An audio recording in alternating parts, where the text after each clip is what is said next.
Hi guys, today we are at our banana plantation. However, the reason why we are here today is just to inspect the damage that the baboons have done to us. As you can see, the baboons have really destroyed our bananas. We are trying to find a way of how to control this. However, this banana was second generation species from the tissue culture that we planted down there. We had planted 7 varieties there: F17, F18, F19, Grand Main, Sweet William, sweet banana, as well as green matoke. And unfortunately, as you can see, the monkeys or the baboons have really destroyed them. We are trying to figure out a way on how we are going to control this, maybe setting up traps and all that. However, as you can see, the bananas were really doing good. These are the damages that have been caused by this. Someone asked me a question about the tissue culture species, and the question was if he or she plants the original tissue culture species or removes a sucker from an already grown tissue culture plant, which one was going to be better. I asked this and I inquired this from our agricultural officer, and she informed me that the best is the one that the one that has already come up from a tissue culture species. Maybe a suckers like this one, maybe Jeff can show us. A sucker like this one will perform really well. So yeah, on this plantation we took all these are succuses from our previous original tissue culture plant down there. All these are original tissue culture species. However, these are the succuses. Look at the damage the monkeys have caused. Do you think that, Jeff, are we going to, is this going to be productive? Ama we have to cut this one down? No, I think we can remove this, the leaves which are already damaged. Okay. Will you sprout a new banana as well? Yes. Let's hope so, because they have caused a lot of damage here. Yeah, you can see this one already. These are sweet bananas. Maybe a question for our viewers. I had thought this earlier about the tissue culture species. Maybe what I can ask our viewers is, what is this? Or how do you identify different bananas from the other? Like I mentioned, you'll check them with the color. As you can see, these are really dark. They have dark stems. You can identify. For the ones which are really dark stems, they are the ones which are to be eaten, for as in ripe. The ones which are clear stems, some are clear stems like this. The ones which are clear stems like this are the ones which are supposed to be cooked. But the ones which are dark are supposed to be eaten ripe. So majority of these are the ones which are to be eaten ripe. Like you can see, this is sweet banana. We are hoping for the best, and we are trying to figure out ways of controlling this. Jeff had mentioned that the monkeys are what? Rodents or pests? Pests. Pests. Yeah, I searched that and it's true, they are pests. Monkeys are pests. Those monkeys can destroy anything and everything, man. They have cost us a lot, but we are grateful. Like I mentioned, these are succuses. All this plantation here, all these bananas here were succuses from our previous tissue cultured original species down there. Once they matured, we transplanted on this piece of plot. Like I mentioned, maybe just a recap. Spacing for planting bananas is 3 meters by 3 meters by 3 meters.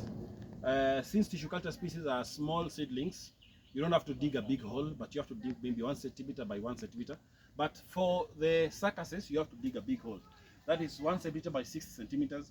And then you use the topsoil. Mix it with manure. You put the you take the down soil, put it aside, use the topsoil, mix it with manure, and then plant it.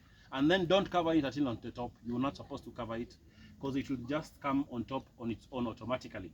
Make sure you use manure. For us, we normally use cow dung manure, but at this place we have a lot of horses, so you can see we're using horse manure. This is horse manure, horse shit. We normally use horse manure here because next to us are farmers who are rearing horses, so we get a lot of horse manure. As you can see, also there are a lot of them down here. You see, there are lots. We use them. You just pour them there. You can see, just pour them there. Additionally, most questions that I normally get from farmers is how to control the succuses, or how many stems are we supposed to have in a particular hole. Now, as you can see, I've only maintained 3. That's supposed to be the purpose. We normally maintain 3 so that to avoid the banana trees from competing for water, competing for nutrients, competing for sunlight. So all these succuses we are going to transplant it somewhere else. Additionally, if you want succuses for tissue culture species, we are selling them. Our number is 0722 964 277. 0722 964 277. You can get tissue cultured species, seedlings, or even succuses. So like I'd mentioned, you're supposed to remove all the succuses because they'll be fighting for nutrients, for water, for sunlight. So you remove and remain only with 3, maximum 4 if you have a lot of manure on your farm. Additionally, if you have a lot of water and nutrients, you can maintain 4. As you can see, these succuses, can you imagine another thing I want to teach you farmers? All these succuses, as you can count them, I have 1, 2, 3, 4, 5, 6, 7, 8, 9, 10, 11, 12, 13. These 13 succuses, they only came from one single seedling. One single seedling, can you imagine? One single seedling, they gave birth to these 13 succuses.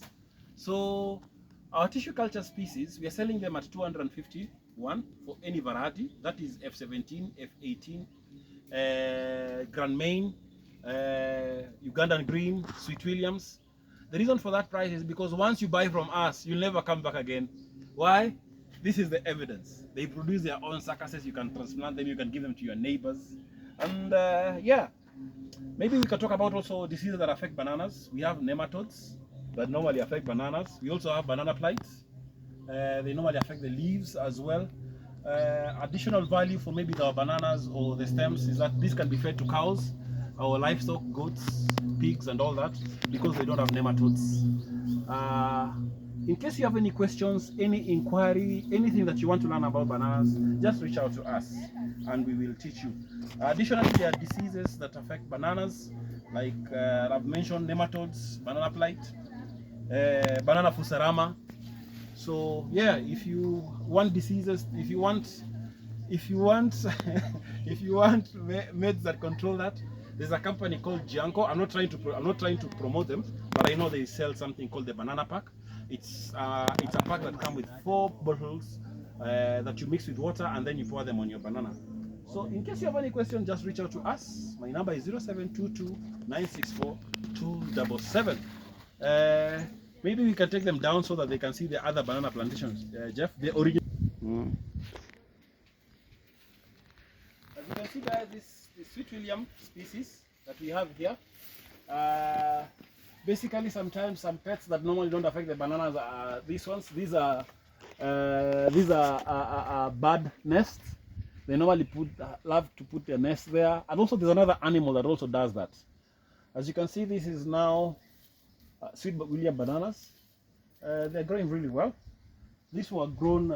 This is actually the second. This is the second harvest, right? Yeah, this is the second harvest on this.